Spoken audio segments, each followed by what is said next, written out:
How are you? I hope you're very well. I want to say happy bank holiday weekend and happy half term. There'll be no work being given out for this half term. No homework because you've had enough homework recently. Some of you I'm going to see back at school on the 1st of June. If you come back, please bring your pack that I gave you before we left school, because you're going to need the stuff that's in that pack to work within school. You're each going to have your own table to yourself and your own set of things that you're going to be using. If you're not coming back, don't worry. I'm going to continue to send you work, and it's going to be the same work that the children in school are doing. Okay? Right. Let's have some poems. This is a book called Saucepan On His Head and Other Nonsense Poems, illustrated by Polly Dunbar, selected by Myra Bars and Sue Ellis. So I guess each poem's by a different person. A lot of them are credited to Anonymous. You know what Anonymous means? It means no names given to it. So you can write something and not let everybody know that you wrote it. That's Anonymous. When I went out for a walk one day, my head fell off and rolled away. And when I saw that it was gone, I picked it up and put it on. And when I went into the street, someone shouted, "Look at your feet." I looked at them and sadly said, "I've left them both asleep in bed." That's silly, isn't it? Because you can't really leave your feet asleep in bed. Very good. I went to the pictures tomorrow. I took a front seat at the back. I fell from the pit to the gallery and broke the front bone in my back. A lady, she gave me some chocolate. I ate it and gave it her back. I phoned for a taxi and walked it. And that's why I never came back. So that's all kinds of silly, isn't it?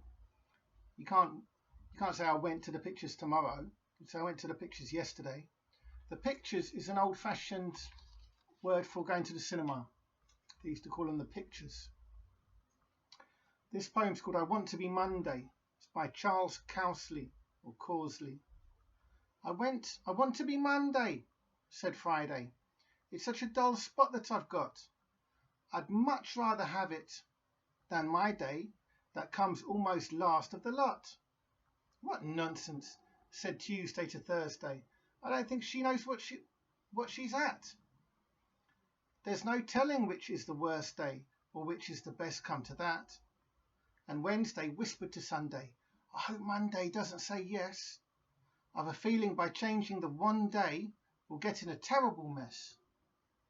Said Monday to Friday, a poor day, but there's no one of whom we could speak who don't thank the stars that it's your day at the end of a workaday week.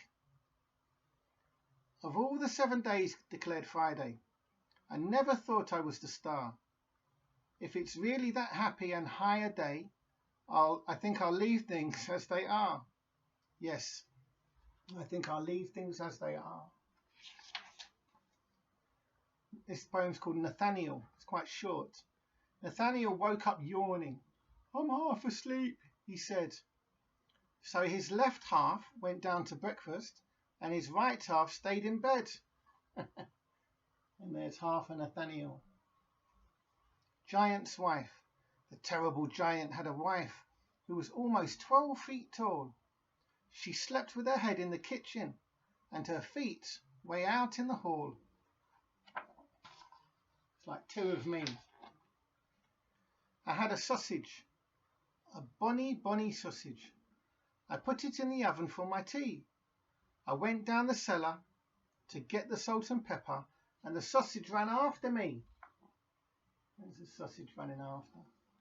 Bonny, you might not have heard. It's usually associated with Scotland. Bonny means good. It's usually used in Scotland. Alas, alack. Anne, come quick as you can. There's a fish that talks in the frying pan. Out of the fat, as clear as glass, he put up his mouth and moaned, alas! Oh, most mournful, alas, alack! and then turned to his sizzling and sank him back. There. Dilly dilly Piccadilly. There's dilly dilly Piccadilly. Dilly dilly Piccalilli. Oh, Piccalilli. What Piccalilli is? It's a type of pickle with mustard and sweet corn in it, and vinegar. Dilly dilly Piccalilli, tell me something very silly. There was a chap, his name was Bert. He ate the buttons off his shirt. A saucepan on his head. So this is the poem that's given the book its name. There was a man who always wore a saucepan on his head. I asked him what he did it for. I don't know why, he said. It always makes my ears so sore. I'm a foolish man. I think I'll have to take it off and wear a frying pan. Isn't that funny? And the frying pan had eggs and sausages in it and bacon. And they've fallen down. That's very silly. Right, we've got time for one more. We're in the middle of the book. And it's, there was once a man. And this man is another silly man who likes to wear strange things on his head. There once was a man called Knockety Ned, who wore his cat on top of his head. Upstairs, downstairs, the whole world knew, wherever he went, the cat went too. He wore it at work, he wore it at play, he wore it to town on market day, and for fear it should rain, or the snowflakes fly, he carried a brolly to keep it dry.